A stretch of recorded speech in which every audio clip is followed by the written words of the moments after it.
Hola, buenos días. Bienvenidos al curso online de español.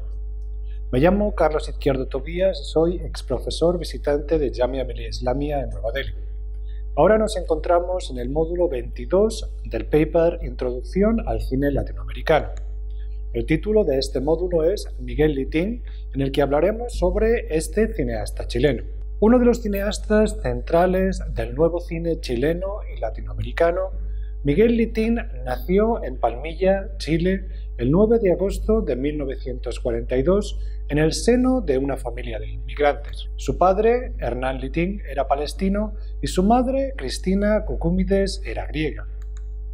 Tras sus estudios en el Instituto Regional Federico Errázuriz de Santa Cruz, Litín cursó estudios de arte dramático en la Universidad de Chile.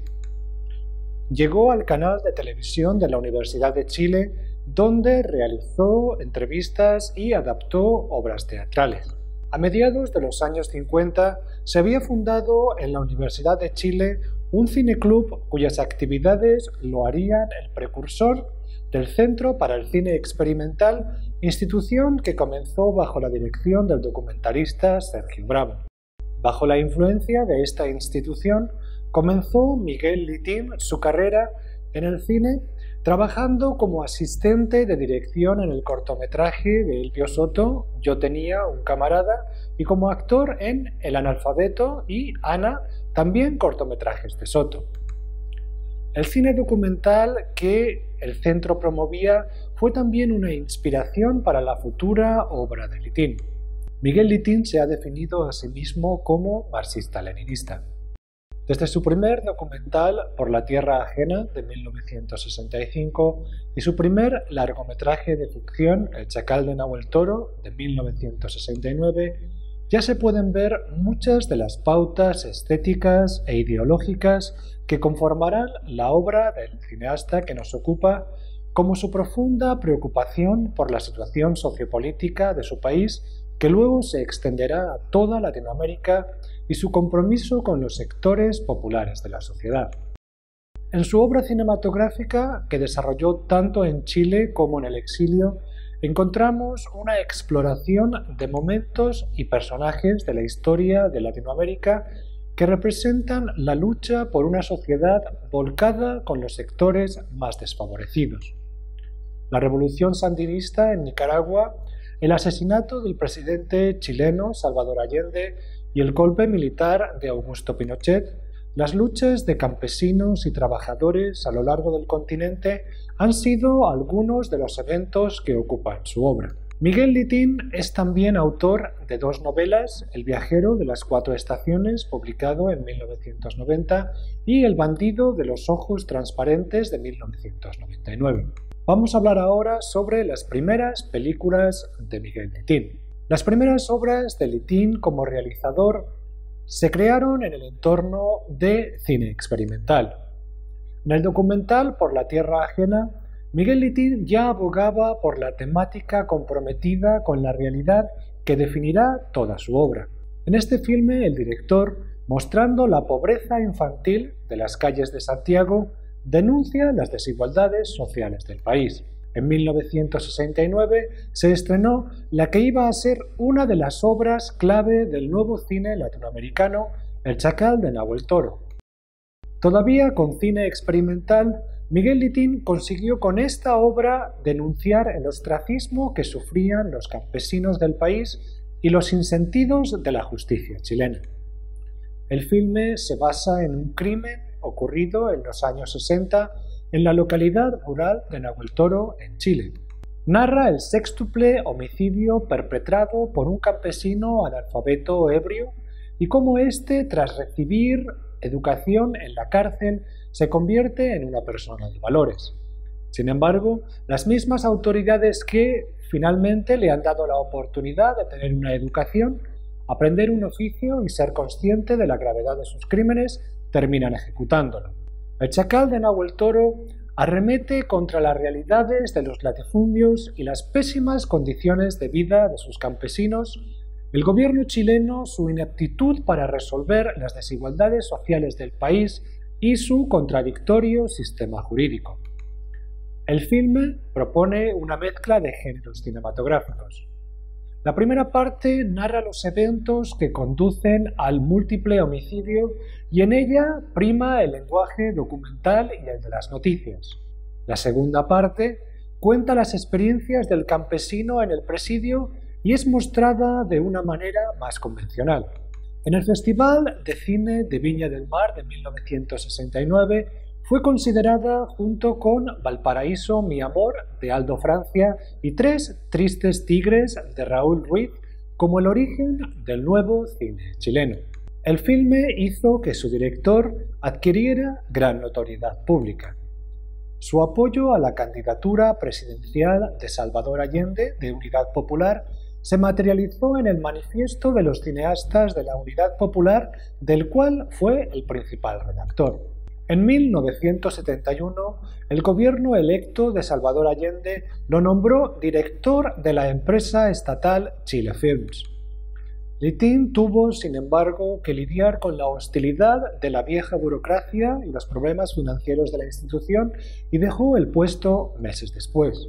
Rodó, sin embargo, el documental Compañero Presidente, que recoge la entrevista del escritor francés de izquierdas Régis Debray con Salvador Allende. En 1973, el golpe de Estado liderado por las Fuerzas Armadas de Chile derrocó a Unidad Popular, comenzando así un periodo de dictadura militar conocido como el régimen militar, que duraría hasta 1990. Litín se encontraba en medio de la producción de La Tierra Prometida, película que tuvo que terminar en el exilio en Cuba y que no se estrenó hasta 1991. El filme se sitúa en los años 30 y narra las tribulaciones de los campesinos afectados por la crisis económica en busca de nuevas tierras donde poder sobrevivir.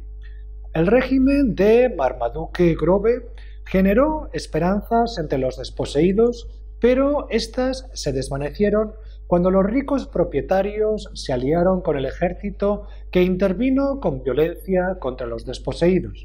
Vamos a hablar ahora sobre el cine de Litín durante el exilio.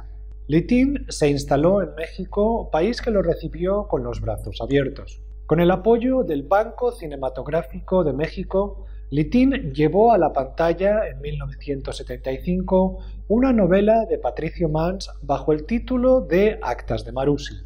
El filme trata sobre el levantamiento y consiguiente represión de trabajadores salitreros del norte de Chile por parte de una compañía extranjera. El título hace referencia al lugar donde ocurrieron los hechos a principios del siglo XX. El hallazgo del cadáver de un capataz en la mina Marussia Mining Co. provoca la hostilidad de los patrones hacia los obreros. Estos se organizan para defenderse, pero terminan siendo perseguidos por el ejército. Filmado en una zona de Chihuahua que recuerda al norte de Chile, el filme contó con un enorme presupuesto, actores como Jean-Marie Volonté y la música de Mikis Theodorakis y Ángel Parra. La ambientación es más que notable. Obtuvo 9 Arieles, entre ellos el Ariel de Oro a la mejor película y el Ariel a la mejor dirección. Además, estuvo nominada a los Oscars de Hollywood como mejor película extranjera y compitió en el Festival de Cannes. Tras el documental Crónica de Tracotalpan, que dirige con Pablo Perelman, Miguel Litín rodó El recurso del método en 1978, una adaptación de la novela homónima de Alejo Carpentier, en cuya producción participaron México y Cuba. El filme trata sobre el presidente, dictador arquetípico inspirado en muchos de los dictadores latinoamericanos de una república latinoamericana que ve sus estancias en París interrumpidas por levantamientos populares en su país que recuerdan a diferentes momentos de la historia del continente. El guión fue una colaboración del realizador con Régis Debray y Jaime Augusto Silly. El filme, estrenado en Cannes en 1978 con el título Viva el presidente, muestra el talento de Litín para narrar en tono épico algunos de los momentos más dramáticos de la historia latinoamericana. De otro gran novelista, esta vez de Gabriel García Márquez, es el relato breve en el que se basa La viuda de Montiel, que Litín rodó en 1979 como coproducción mexicano-colombiana. En esta historia, Geraldine Chaplin interpreta a la viuda del despótico cacique José Montiel, que se pierde en fantasías en las que la presencia de su terrorífico marido es constante. Alsino y el Cóndor, de 1982, se rodó como una coproducción entre México, Nicaragua, Cuba y Costa Rica. Inspirada en la novela de los años 30, Alsino, del chileno Pedro Prado, la película se desarrolla en una mezcla de realidad sociopolítica y la fantasía del niño Alsino, que vive en una zona remota de Nicaragua durante el conflicto de la revolución sandinista contra el régimen de Somoza a finales de los años 70. Apoyado por los Estados Unidos, Somoza destruye brutalmente los poblados de campesinos. Mientras tanto, Alsino vive obsesionado con querer volar. Un asesor militar norteamericano lo lleva en un helicóptero, pero el niño desea aprender a volar no en un helicóptero, sino como un cóndor. El filme se rodó en el pueblo de Ticuantepe, en Nicaragua, y contó con un elenco de actores profesionales, los menos, y no profesionales. Litín claramente rechaza la intervención norteamericana en Nicaragua, apoyada esta por la dictadura de la familia Somoza. Considerada simplista en su retrato de la inocencia de los campesinos y de la maldad de los soldados, Alsino y el Cóndor es también para muchos la mejor película de Miguel Litín. Fue galardonada en el Festival de La Habana en 1982, en el Festival de Moscú en 1983 y nominada al Oscar a la mejor película extranjera. El escritor Gabriel García Márquez escribió las siguientes líneas sobre la película. Era un buen ejemplo de la obsesión lírica de Miguel Litín, que es el aspecto más vulnerable de sus películas, pero a la cual se rinde siempre como a una amante ilusoria, a pesar de las duras críticas de los críticos y de las aún más duras y secretas de los amigos que lo queremos. Por fortuna, no hay maestra más cabeza dura que la realidad.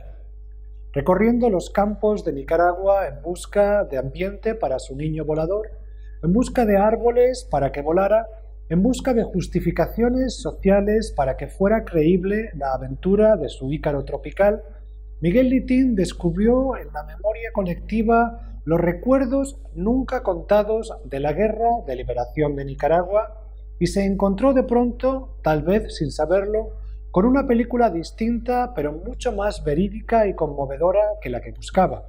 No hay en esto nada nuevo ni raro. Así ha sido el arte desde siempre.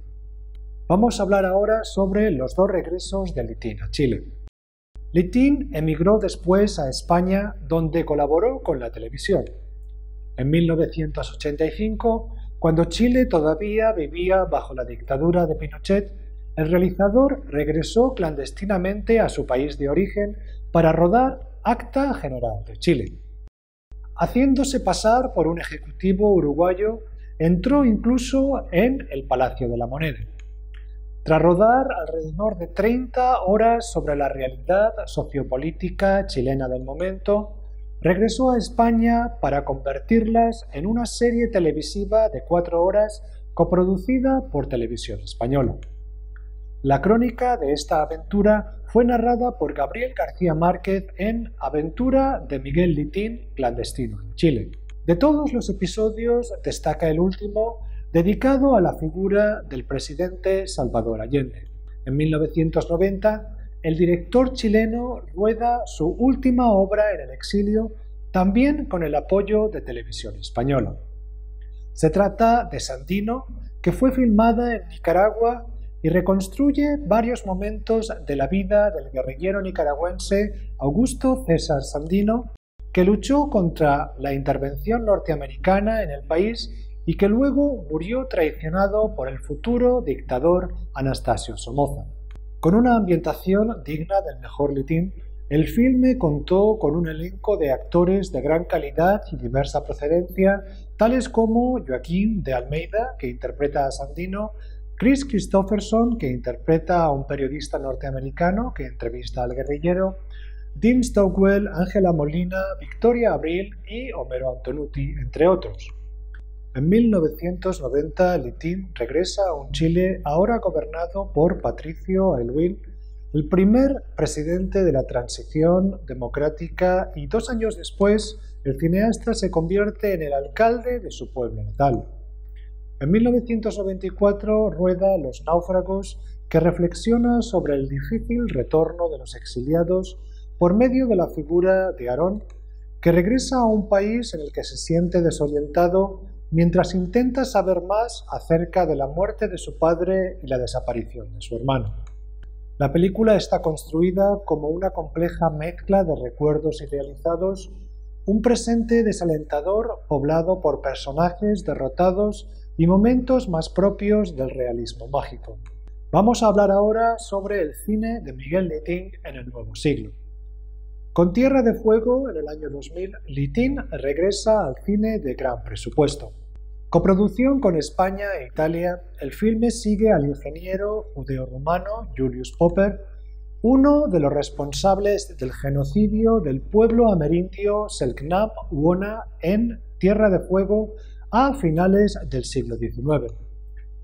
El guión se basó en narraciones del escritor Francisco Colaone y en las crónicas del mismo Popper.